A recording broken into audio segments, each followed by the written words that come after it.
Welcome everybody to the sovereignty switch. It's always a tricky word to say. And I'd like to start off by thanking Nick and Jen for inviting me into this space with all of you, and also to all of the people on my list who have chosen to jump in today and play with this incredible opportunity to move ourselves into being more and more of a sovereign being.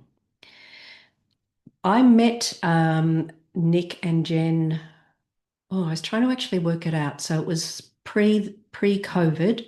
So that's many years ago, and we have maintained both a personal and professional relationship. And I know that people who are in the Women to Wealth arena benefit massively by um, the space, the inspiration, the possibility. They're women who are doing it real, right? And encouraging other women and people to do it real. And so I just want to really be in great gratitude to them both for introducing me to all of you. But let's get on with it, right? So I am a woman who likes to get on with it. I'm going to be swapping between you seeing me and various slides. I really have the slides to keep me on track because I can go out, and I like to fulfill what we committed here to do today. So the first thing is to really uh, what is sovereignty? And so let me share this with you. It's like it's this space where you actually remember that you are the creative force in your own life and not the recipient of whatever life hands you. It's the remembering that you're actually a gift from Gaia, you and your body, like your presence on the planet. It's a gift. You are full of vitality. You are full of possibility. And we forget that we're sovereign beings, because why would we ever be here if we were not that? And because what happens when we forget that we're sovereign is we have those exhausting experiences of earning your right to be here. And sovereignty is about operating from this unshakable knowing that you are fully resourced and connected to what it takes to live and create a life of your conscious choosing. Because most of us, that can sound a bit gobbledygooky, but most of us are living from our programming. And if you are like itching at yourself, if there's a scratch, and anybody who's working with Jen and Nick or with me, there's definitely a scratch, right? There's definitely something going, there is more. And sovereignty is a key to that more, because as we allow ourselves and choose for ourselves to be the sovereign being, everything changes around it, not because we're trying to change everything externally, but because we're choosing to be our sovereign self, and therefore we are the creator of our own reality, which you'll hear time and time again, and we all get a bit numb to it. But there's a fundamental truth that by the end of the call, hopefully you will be way more connected to that than you have been perhaps for a while. So, as a sovereign being, your choices and your decisions come from what's honoring you. What's honoring you? What are you becoming? Rather than our programming is about doing the smart thing, doing the right thing, doing the safe thing. Well, the smart, the right, and the safe create a very small version of life. I know I lived it for quite a while until the universe gave me a universal wedgie, and everything collapsed in a period of 3 months. The job I loved, the man I loved, the house I loved, it all went. The universe said, "You got some other stuff to do here, Gracie." Wakey, wakey. Okay, then, I said. Not really. um, but the other sovereign part of you recognizes yourself as that core creator. You're not waiting to be perfect. You're not proving anything. Because these are two things that I hear time and time again. Oh, I'm just waiting for that to happen. When that's moved, then I'll do this other work. When this has happened, I will do that. And it feels crappy and it's not going to work. It's never worked, right? But particularly in the future of all the dynamic changes that are happening, it certainly will not work. If you're waiting for something as a precursor to do what is actually calling you from the inside, it's going to feel really shitty in your world, emotionally, mentally, physically, certainly soulfully. So, and one of the other big things that we're going to address today is like the danger of, and again, we've been programmed to look at external validation for internal sovereignty. That, ladies, is backwards. Internal sovereignty will show up as external validation. The mechanics that we've been operating from, particularly as women, are backwards. That's not how the universe works. You are the universe. We want to work with the universe as the universe. So this internal sovereignty is the thing that creates the external experiences. And you know, they'll be like, ooh, ooh, ooh, how do I do that? How do I do that? Well, that comes later in the call. In the call today. Some of the other things is trusting your intuitive hits as much as your strategic mind. I do not teach either or because I've worked with airy fairy people who never take any action, but they're, you know, very conscious and very spiritually attuned, right? And then I've worked with people who are locked into a miserable life because they're not incorporating their intuitive hits. And I want to say to you, it's not an either or. Can you imagine that as a sovereign? Why would you throw out your mind as a sovereign being when it's a beautiful tool? What I am going to introduce to you today is that the infinite heart, the heart space, not the heart chakra, the heart space, this infinite space within you, as you allow that to send all these intuitive hits up to your brain will be so much more cooperative and what's the word I'm looking for? It'll function better. You'll actually have less stress because most of us have made the brain or the mind the chief executive officer when it's actually a brilliant general manager, but it's not the CEO. It doesn't have the visionary capacities that your sovereign self has. And your sovereign self is sourced from this infinite heart space, place in your heart, right? So what would it take for you to allow yourself to actually integrate, marry your intuitive hits and let your mind relax a little and be super, super, super, super effective in the follow through? So the mind is not the visionary, the sovereignty is the visionary, it's the knowing. And when you feed your mind and your brain with that, the body and the mind and the thoughts all start to work cohesively and in coherence. That actually means that you will make the choices and decisions that change what you know that you're here to change, that you keep telling yourself you don't know how to change. Right? We've all been there. Okay. So sovereignty also allows us to give from overflow, to really embellish that truth of generosity, because you're not trying to prove anything, right? All that proof stuff disappears. And we're going to talk a little bit more about the victimhood that, of what's happening to me, as opposed to as a sovereign being, you actually know that everything is happening through you. So what are you choosing? And we can be choosing consciously, but most of it are choosing unconsciously and wondering why things don't change. And what helps things to change is choosing consciously.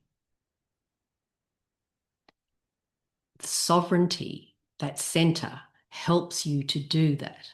And it takes the ability to be radically honest with yourself in order to do that. So why does it matter in today's world, more than ever? I tell you why. I'm going to come off stop share.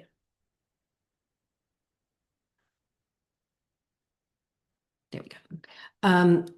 Because unless you've got your head under some sort of cover, you will know that everything is changing very, very rapidly. And sovereignty is important now because the raise my own hand, that is hilarious. Because things are going to change more and more and more. And so the sovereignty is your stability. If you're missing that sovereignty, you'll be like this, jiggle, jiggle. Oh, this has collapsed. The financial system has collapsed. Oh, the education system has collapsed. Oh, right. When you're sovereign, it's like, oh, there's a collapsing over there. And you come into this centered place and you expand your consciousness and you make choices that work for you and your family. But without that, when you're externally reactive, well, I think we all know that we don't create our greater lives from that reactivity to the external. And the external, it's bumpy. I'm not an astrologist. I just tune in. The universe tells me. In fact, I said to Nick and Jen many, many years ago, I said all the systems are going to collapse and change. And both of them have said to me recently, in their involvement with the Connect people, it's like, there it is. There's a new system, right? I go, oh my God, that is totally what I knew was moving through our world. And so, and part of the other change is in the personal development world, because I'm an energetic junkie, right? So I always work with energy first, consciousness, and then integration into physical action. And so the personal development, the coaching industry, the mentoring industry, it's actually too shifting. It's coming out of personal development, into self-empowerment, because some of the codependency things are just not going to work, right? Not going to work. So, and without this connection, it's just going to make it harder, right? And I don't know about you, but I'm over hardship programming. And our mindset will take us a certain way, and it's an important part, right? You cannot live without the mindset, but it's not the instigator of this sort of strength, this sort of stability. Because it takes guts, ladies, to make significant changes in your life. Otherwise, we are bullshitting ourselves. And so, knowing that, if you have this sovereignty at play, generating, being active in your being and in the way that you think and in the choices that you make and in your emotional management, I don't know about you, but to me, that is like priceless.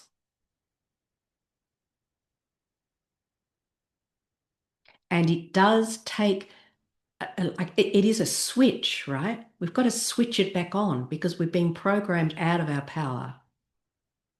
Because if we all fall apart when everything looks really bumpy, then things won't be created.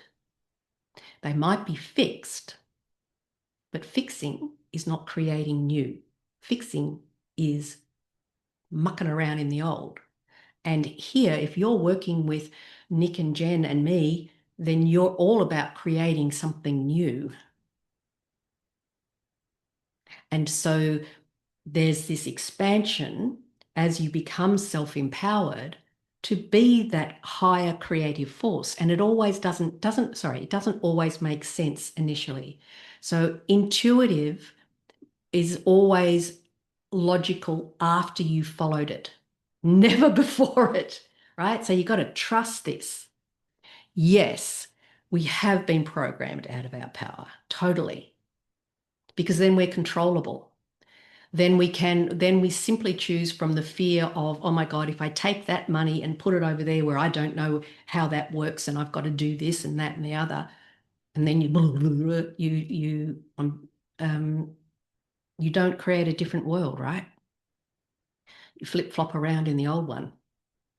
And then,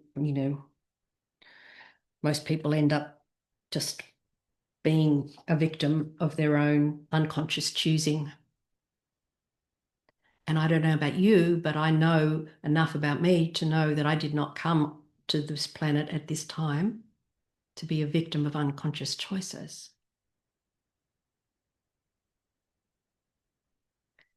And there's like, I'm not going to kid you, that programming energy is tricky, right? That's why you want to be working with people who get energetics and get possibilities, because it does take a little bit of, it takes an opening up, right? And the wonderful thing is that some of the energetics now are such that when you work with the energetics first, then the psyche, you can shift things in ways that, right, don't even actually make sense. It's like when you allow that sovereignty to come in and you shifted the energy, you've got to reframe, you find that you suddenly make a different choice and you go, oh my God, that was easy, right? It's like when I practiced as a kinesiologist, right? And I remember there's a couple of kinesiologists, I think, on the call. I remember our tutor, our teacher, Ed said, don't forget to ask people about what they saw you about before, right? Oh, how's your sore knee, right? It's like, oh, no, that's gone. No, that's gone, right? And so when we work with the energy and the psyche together, that's what happens. It's like, why was that a problem? No, that wasn't a problem. And that's the magic of doing this combination work. So does anybody, let's have a little moment's pause. Would anybody like to ask a question, share a comment? So what have we got in here? Ladies, give yourself the gift of not multitasking during this call so you can absorb every word Grace says. Thanks, Jen. Yes, that too. Multitasking. Yeah, totally. I got a whole thing about multitasking. Mm. So please either unmute yourself if you'd like to, I think or Natalie might have has her hand up there. She's just trying to unmute. okay. Um, there we are. Oh, You're hello. Hello. saying that. Hi, Grace. It's been a few years. Do you remember me I from do. Anglesey? Yes, I do. Yes, hello. Lovely to see you, Natalie.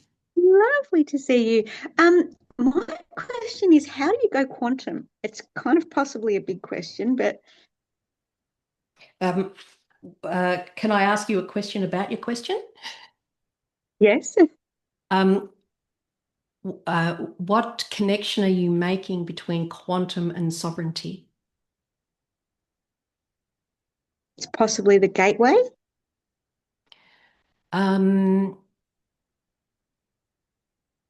I work a little bit differently because it's kind of like, so there's a lot of talk around what quantum is, and it's definitely a thing. And what I have discovered, particularly over the last 12 to 18 months, when there's so much energetic shift, that one of the fastest ways to move into that quantum space, that infinite possibility space, is by accessing the infinite heart space. Okay. And that is a gateway into the quantum. So it's like, to me, what I've noticed is when people are trying to get to the quantum, it becomes mental gymnastics and not an experience. And that experience in my teachings comes from this activation of the infinite heart. Very difficult to explain. What I can tell you is it gifts you constant expansion, which is what quantum is about. Does that help? Yes, it does. Yep. Thank you. So one of the other things that we spoke about was identifying energetic leaks, right? So energetic leaks, there is a multitude of them, right? Like it's not, there's not a one answer, but I just want to cover some of the major ones. When you're too much in logic and too much in your head, you will lose energy because it's not the fullness of who you are. It's a part of who you are. It's not the fullness of who you are. So you will leak energy. If you're, an emotional space is also an energy leak because we've been programmed again to think that emotions are real. We think they're true. What they actually are is a feedback from the universe telling us how we're responding to what's going on around us. And then we make it a truth and try and go and fix it. And so there's a big emotional slide, right? You can spend decades, lifetimes, trying to fix your emotions. Whereas when you become a sovereign self, you can recognize that there's a pattern in there and then be something different in relationship to that pattern. Like it's a feedback system, not a truth, right?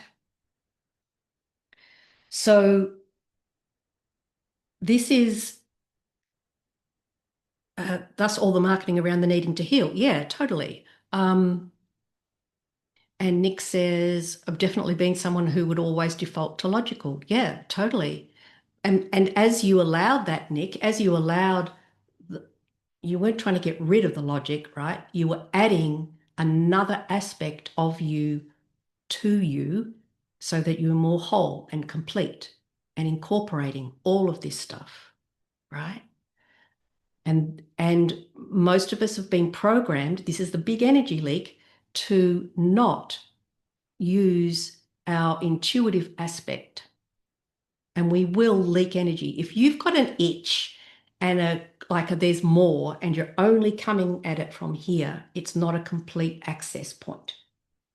So I think I've said that enough times. So I want to go through to the cup filling. And so some people, when we talk about cup filling, they presume it's about self-care. And again, that is one component of self-care. But a greater component is actually this realization of filling yourself up with the realization from your soul, from your higher self, from your greater capacities. So you are actually, all of us here, however it plays out in your life, are aware that we're more than just a human being, right? That when we get those intuitive hits. And so when you're filling up your cup, as part of this ability to connect to the universe, in whatever that means for you, is the thing that actually fills up the cup in a way nothing else can. I must preface this by saying it does not mean you do not have massages. Right. When you have a massage, you drop into this very, very deep space of the quantum, if you like, the infinite connection to this energy that will give you something that is quite unnameable, but it's like when you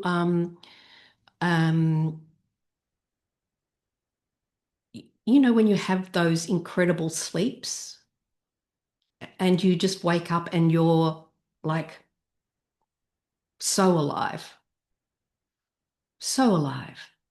that when you fill your cup up through meditations, through the activations that I do, they fill up your cup. They touch your cells. That's an energy hit that is like coming home, that is not done by anything else, right?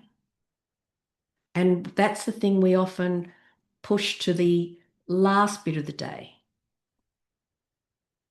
when you have time. But it's actually the thing that fills you up in a way that no other thing can. So, Nick says, good, do love my reflexology, Grace. Totally, right? Well, massage booked for Friday. Yes. Right? Pia, that's the best explanation about filling your cup up from the soul. Absolutely, Pia. And it's, again, I'm very much about, it's not one or the other. We are living too small because we are not receiving from the universe as consciously as we get triggered by the external world. Right? Come on, sovereign beings. Let's pull this in and expand our capacities, inspire our friends, teach and model our children, walk out of institutions in a way that I'm just thinking about, one of my clients whose elderly mother is in hospital, and oh my God, it's a long story there. But, because we do this sovereignty work, she stands there in front of these professors and this, that, and the other look down their nose and tell her about her mother and don't let her visit her mother for more than 1 hour a day, and then tell her that her mother might have cognitive dysfunction. Oh my God, if you put somebody in a room by themselves in a hospital and had them interact for 1 hour a day and didn't think it was going to impact their well-being, you'd have to be an idiot, wouldn't you? Like, seriously. And so she has the strength and the capacity to stand above these long noses that people are looking down at her with and stand right up. It's not fighting, it's showing up. It's calling it out. And if you don't have a full cup, it's like, where do you get the empowerment to do that? It doesn't I can tell you, because, when I'm tired, I don't get the downloads, right? When I'm exhausted, when I haven't filled up my cup, I don't get the downloads. Too busy surviving, de-stressing. Why are we not consciously creating greater vitality by sovereignty? And then with that active, we manage stress better.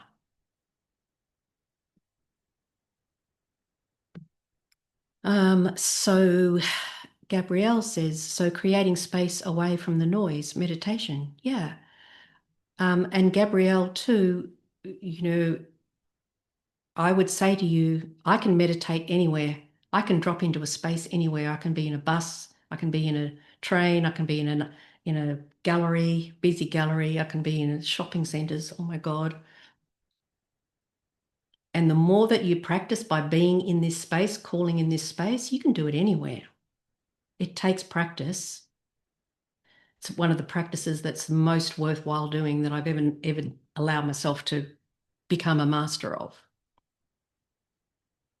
Is it possible to get downloads while doing guided meditation? I feel like that will just distract you. Depends. if you're doing guided meditation, then you are being, yeah, it depends on the meditation. If you're being guided to another place, you know what? The ultimate truth, Murder, is like you're always connected. Wherever we are, we're connected. Why do we keep creating rules? I can tell you why, because we think rules protect us. Well, if we haven't learnt that that's not the way it works in the last few years, I don't know what is, right? But yeah, totally. So some days I do guided meditation, very rarely these days, and sometimes not. Know what you know. Choose what you choose. My favorite saying is, know what you know, be who you be, create what you came here to create. If you want to guide it one day, because do it. If you want to just do what you do, then do that. And then I do teach people, and I do activations of the infinite heart. And I work with that energy daily. Natalie, big question for a 1 hour call. Any tips on how to move through a major life transition? Yes, and be your sovereign self and choose, come into that place and then choose and then wait and then choose and then wait and then choose and then wait, and allow your reactivity to piss off. The sovereign self is not reactive. And when you're going through a major life transition, some of the things will come up and they'll be pushing up against you. And major life transitions are also around shifting stuff that's not supporting you. And so your veils will be up. Be kind to yourself. And sovereign self, sovereign self, sovereign self. Totally. Absolutely. So the other thing that this is something I meant to do at the beginning of the call. You see, even when I write slides and running sheets to help me stay on track, what I did want to say is that Jen, Nick, and I bought this together because it's an offering, right? There's an offering, there's an opportunity. We're not going to sell you anything, but we are creating an offer. What you buy and what you buy into, that's your business.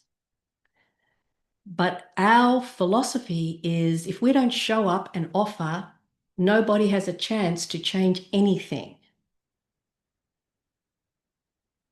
And so, there is an extended opportunity for you to jump into these energies that I'm talking about and to actually do the activations of the infinite heart, so that the major life transitions, you have some tools to utilize as you are consciously choosing your way forward in life, whether it's be a major transition, whether it's working in the incredible program that Jen and Nick offer in Women to Wealth.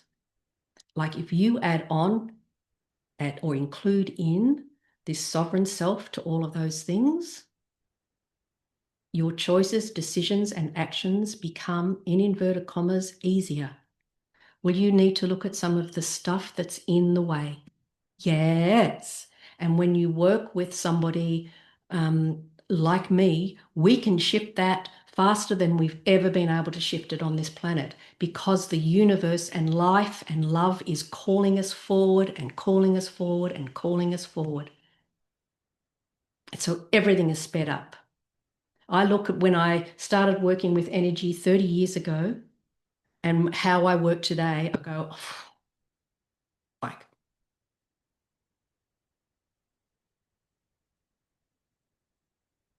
and the more of us who are operating as sovereign self, the world will become a better place. But it doesn't come from operating from our programmed self. Absolutely, Ange. Amen. Woohoo. So if we become aware of our energy drains and do something about them, if we go, okay, I'm going to fill up my cup with quantum energy. I'm going to fill up my cup with stuff outside my logical brain. I call them light quota, light set, like light up your cells of your being with the light. If we do that, then the next thing that we have here is the synchronicity surfing. What does that mean? Some people call it flow. I was talking with Nick and Jen the other day, and I said, well, you girls like a little bit of an upgrade around, flow. We've been all practicing flow for quite a few decades now. And I mentioned to them fluidity.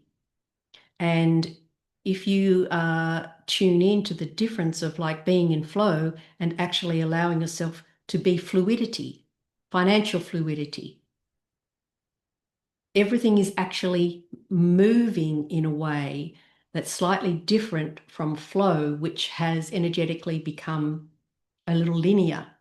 Fluidity is actually big and circular and spherical, and it touches more people. And so with this synchronicity surfing, because when you're filling yourself up, your cup is full, you're more connected to the universe. So how do we surf with the universe?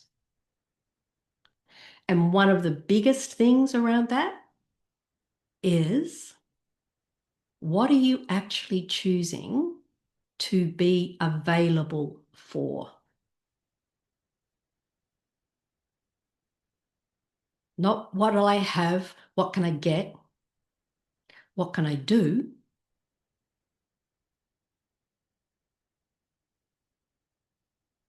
What are you actually choosing to be available for?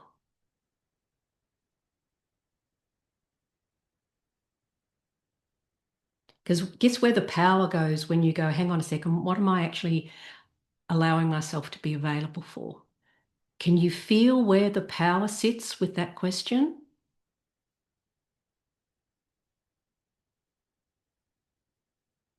I say I want more wealth. I say I want more peace. I say I want my husband to behave better. What are you actually available for? Are you actually available for a better relationship? Are you actually are you actually available for a better relationship? And you'll find, oh my God, I just keep nitpicking at him like this. So are you making yourself available? Right? So yes, if you take nothing else away from today's call, what are you actually choosing to be available for? Are you available to live as a sovereign being? You know how much fun is in that? I can't tell you.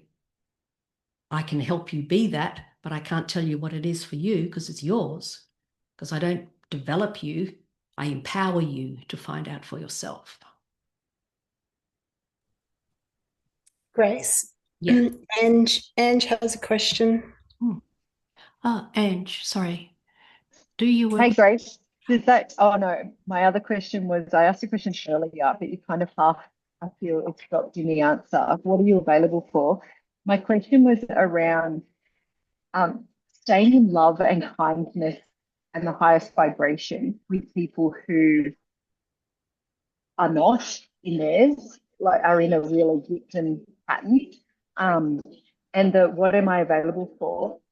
Does that go? I'm guessing that goes to that, I don't want to say negative, but like that negative energy as well. Is, am I making myself available to the negative energy by feeling the need to rescue, by feeling the need to please, by feeling the need to be liked? Can you speak into that a little bit in contrast to the positive and the negative, or however you refer to it? Yeah, totally. That's a great question, Ange. That need to rescue, support, etc. So the techniques that I introduce for people is a tool called allowance.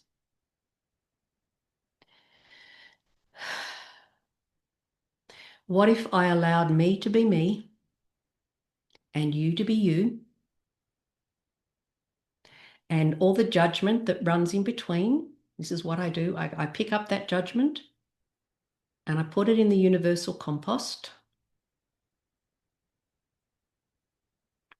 because I don't want to be a judgy, bitchy prick. I want to be an active, even though it's completely justified, because why the fuck don't these people wake up? Seriously, what more can you say? Yeah, I get it. Right? We're not one or the other. I'm feeling that huge shift. Like, I was in tears yesterday blocking a woman, and the blocking came from a space of she just would not stop. And I'd asked and asked and asked. And I was just like, I need a boundary here. And then I cried because I just felt like I'd let her down because I couldn't get through to her. And I feel like deeply desiring to step into a high level of sovereign leadership. Yeah. It's just requiring, like, the tears are flowing because it's really requiring me to execute a standard of what am I allowing in, and I just don't have space for that. Yeah. One of the, such a beautiful question, Ange, and we're allowed to cry because we're here with a mission and a passion that's bigger than the average person. So our tears, and that doesn't make it better, right? But it has some things around it. Tears are what the Creator gave us when we don't know what else to do with what's going on. Let the body cry. Let our children cry. Let us cry. And it's not from a place of being a victim. It's from a place of knowing that there is greater available for everybody. And so you might like to play with this beautiful analogy that I learnt from another teacher. Wish it was mine. It wasn't. And and she talks about living in the penthouse.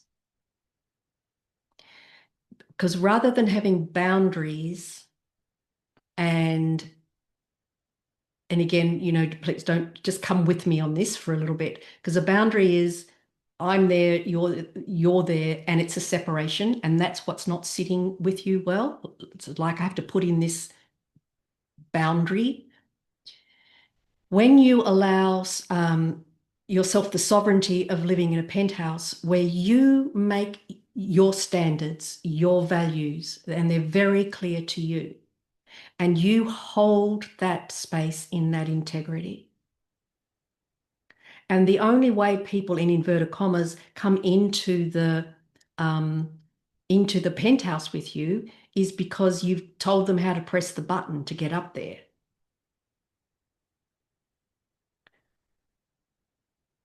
Now, if they are not willing to press the button, even though you've told them that's the button, then they don't get into the penthouse. But it's not you're not the one responsible for waking them up, right? You're the one that's holding the presence, as Willow says. It's the presence of you. And what sits within you is this requirement to listen, to receive, because you're not there to fix. So it comes to the victim, rewriting the victim and authoring your life, which, and our ability to, when we get stuck in the programming of we have to fix and rescue people, we're actually creating greater division in the world and greater separation. And what we want to create is equal capacities and capability. So if you see them, she's equally possible to make the decisions you made to get to where you went as you have made, right? And so that's the part, like, that, hold that, rather than seeing her as not able to do it. She is able to do it. She's unconsciously choosing not to. And that allowance energy coming back, if you allow her to choose unconsciously, and you allow you to choose consciously, it'll change the whole dynamic. And they will either change or piss off. Because you're resonating that. You're not making them a victim. You're not pressing into their story and giving them another chapter. you're saying, oh, I've got this other book. Because we're unconsciously, when we're rescuing people, we're unconsciously consolidating their perception of themselves.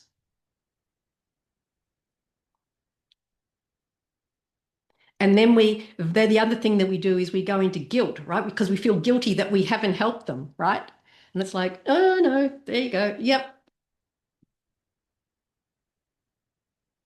It's a pattern of programming, because imagine if we all keep doing that, nothing changes, Ange.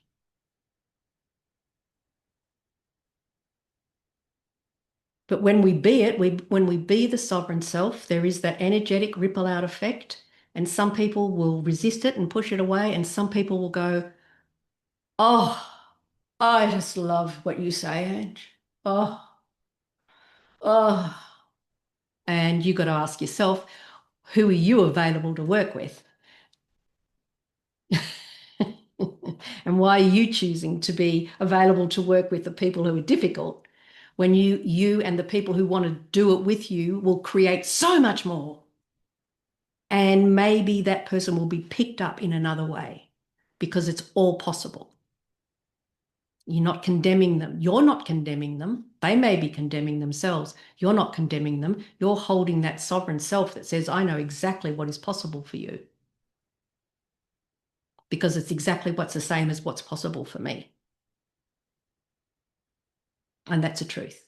And it'll never go away. You can make it whatever you like, but that's not you. That's them. And you love them anyway. You can allow them to make stupid decisions. And we've just got to get out of our programming. And dare I say, I ask my infinite self every now and then to go, oh, I think somebody needs to pop my ego. Right? I've gone there. Let my higher awareness just pop that need to help them.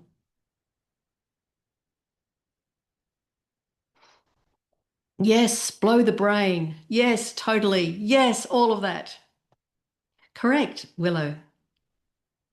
And you being like, this is why the sovereign self is such a massive gift, not only to yourself, because that's what fills your cup, which allows you to sync with sync with the universe. And because the ripple out effect works. You put two tuning forks in the same environment and they're both at 417. You resonate one, you set one off, the other tuning fork will begin to resonate. What if we allowed that power to influence our life and our choices? Or we can stick with the programming.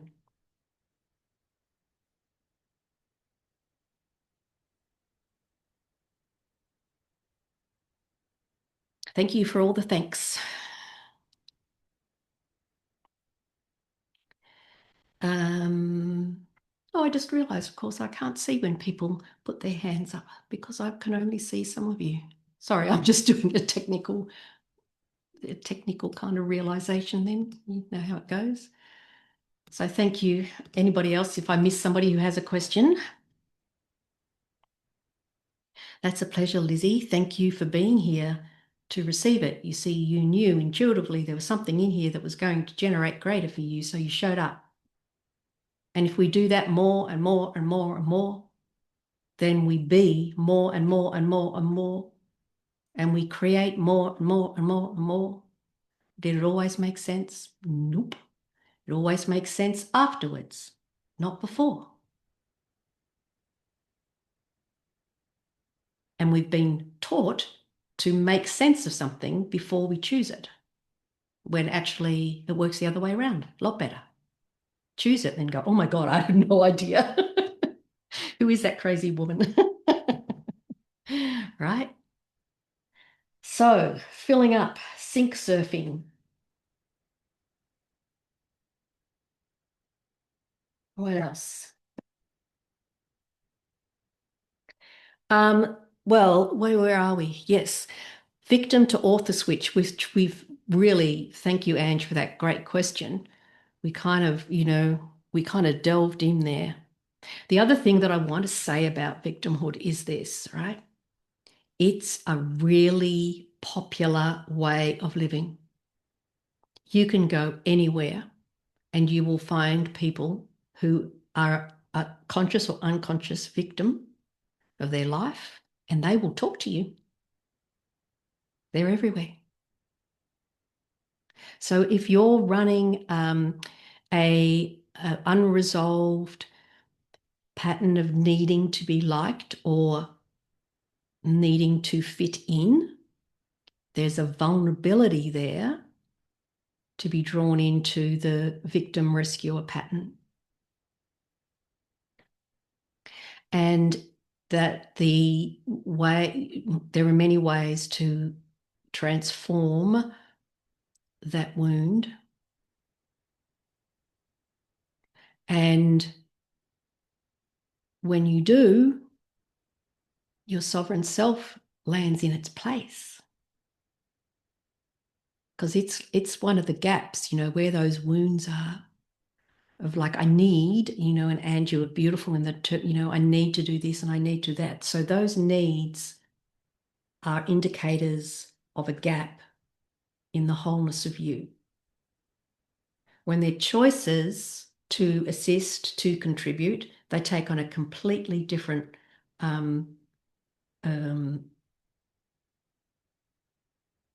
vibe. It's like, Women to Wealth and I today are not selling you anything, but we're offering you a massive opportunity to spend 4 weeks diving deeply into some of these things and really shifting some dynamics. And again, whether you're doing work with them or whether you're doing work with me or work with somebody else, when you shift at this level, everything shifts around you, because where that victimhood is a perception.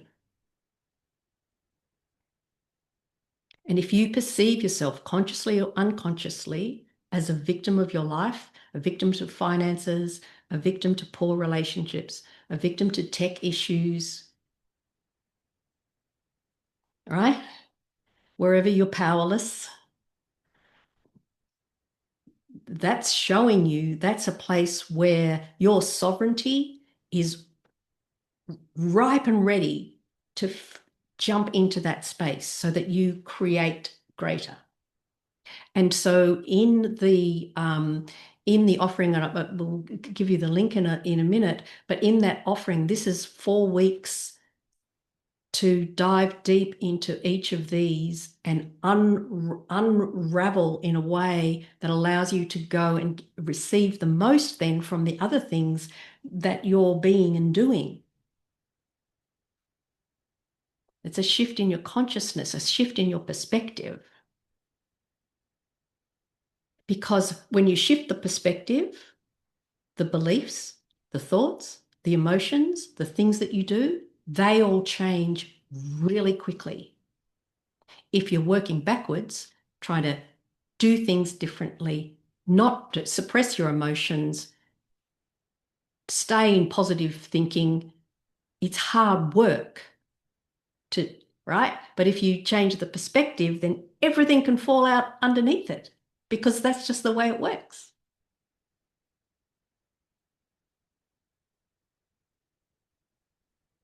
Ange asks, do you believe it is fair to say the human experience is always layers of victim?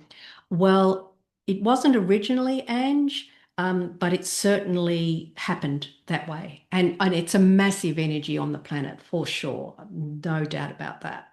But it's also massively ripe for change, because it is a major distraction and distortion of the capacity of humans to be kind, creative, conscious, massive creators of incredible life here on this extraordinarily beautiful planet.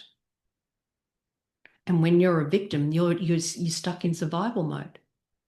But I think even at the highest level, Grace, whatever we're playing in this human realm, it would take a pretty enlightened person that's probably sitting on a mountaintop in a lotus position 24 hours a day, to not be at a level victim to something in the human experience. Yeah, no, I tend to agree with you. And what I would also add is that every time you become aware you're a victim to something in your life, you have actually said to you and the universe, okay, so it's time for this to go because I'm now aware of it. And I'm not going to wait around for consciousness to change. For me personally, I'm actively choosing to change it. Change my own consciousness first. And I know I can see the possibilities of humanity, see the original coding. We do original coding work. So yeah, it's absolutely the growth of awareness. Awareness, allowance, a massive turning wheels of energies and therefore experiences on the planet. And that awareness and sovereignty work together, along with the capacity to develop this incredible gift called dynamic neutrality.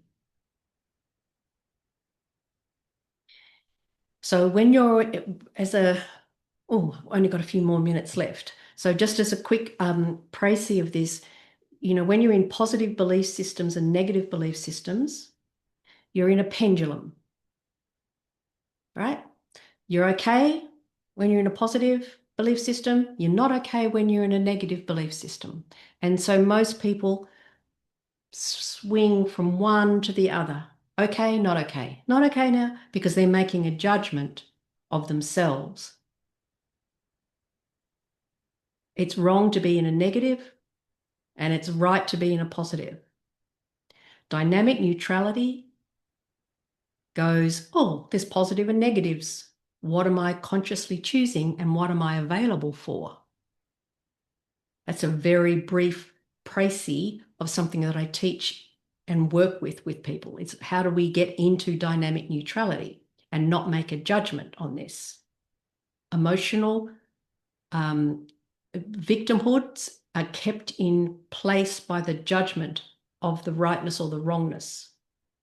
If you take off the judgment and your emotional attachment, there's no story to hang on to.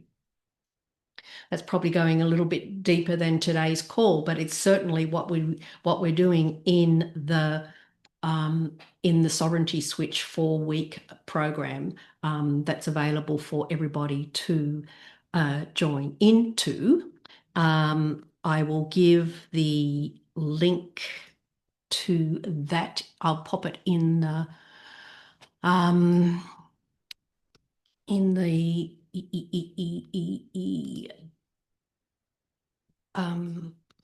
chat here. And it's a 4-week deep dive into what we've touched today, but actually giving you tools, activations, and shifts if you're in that group. And I don't know, I haven't been as excited about something for a long time, to tell you the truth. Again, that's why I love, Nick and Jen connecting and then creating together, this opportunity with women who are already, right, like you're already saying something has to change. Please show me the way. And they do an incredible job. And then you add on this of being sovereign of your own choices. Man, oh man, there's only one way everybody in that group's going to be going. Will it be easy? Not always. It'll be easier. The other thing that I like to point out with people is, things can be hard. But that's not a hardship program, right? If you're in hardship programming, that'll be crap. But when you're in sovereign programming, there will still be things that are hard, but you're not in hardship. So, ladies, do we have any comments or questions before we bring this to wrap up, we will be sending out a recording, which will also have the link to join the Sovereignty Switch, the 4-week program. I think there are some, I think Nick has got some little specials there for that her members know about, but because of the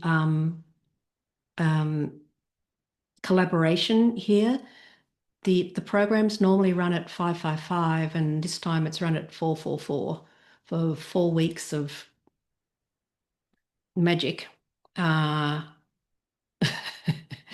If I was listening, I know what I'd be doing. So, yes, questions, comments, queries before we wrap up today, ladies. Grace, it doesn't look like the link's working. Well, it's not for me. It's just spinning or going to a 505 error. So just wanting to let you know about that. And is it only for women to wealth participants, and is it only for women? No to both of those things. It's open to men and women, and no, not only for women to wealth. So I've opened it up to my people as well, so who are not necessarily women to wealth. But it was a conversation with Jen and Nick that brought the whole thing to fruition, right? And yeah, oh my God, how does that happen? So do not know. No, it's working for me. I'm not My sure. link just opened. It's working for me. Maybe just try clicking again. Oh, the one, okay, Nick's posted a link there that's working. Yeah. Just You try. see little gremlins, right? Yep. Little gremlins. But if it's not working now, then it'll certainly be in the... Nick's link is working. Okay, there you go. As long as it works. Jen and Nick, would you like to add anything before we... I think Grace, I just want to say thank you. As always, I could listen to you all day. I always find such a sense of peace from all of your reminders. And, we've worked extensively together over the years. And I popped in the chat too, you've worked with Jono, you've worked with my kids. Yep. And always the shifts are so big. And I think as you would have experienced today, I know some of you already know Grace. And for some of you, it will be the first time that you've had a chance to get to know her. But there's another realm. And if you're feeling like you're really struggling and you just can't figure out how to move forward, some more time in Grace's space will really help you take some leaps and really just figure out what's actually important and what you can let go of. Because for sure, you'll be holding on to some things that you believe you need to hold on to. And Grace's work will really just help you realize that some of those things that are really holding you back aren't even real. It's pretty profound when you work in Grace's space. But yeah, very special. So I would suggest that if you feel a little tug towards giving yourself a gift, that Grace's 4-week program is a really great way to spend more time in her space, and then who knows what comes from there. So thank you so much, Grace. Well, thank you. And thank you for your beautiful words of kindness. And it's always such joy in sharing, right? Like seriously, such joy in sharing. So thank you everybody for your time. And I look forward to seeing you in the 4-week program where we dive deep. It starts in September. And, yeah, we'll be there. We'll be there. We'll be there. Thank you, Grace. So grateful for you. Oh, so grateful for you and for everybody today and all your beautiful comments. Oh, thank you, Paula. Yes, haven't seen you for ages. Yay, yay, yay. Yeah, thank you, everybody. The universe. Can you just tune into the universe, right? Just tune into the universe right here, right now, as we bring this to a close, and feel the lightness of the pulse of joy and possibility, right? Just sense into that, the lightness. Okay, beautiful beings, thank you so much. We'll see you all soon. Bye for now. Bye-bye.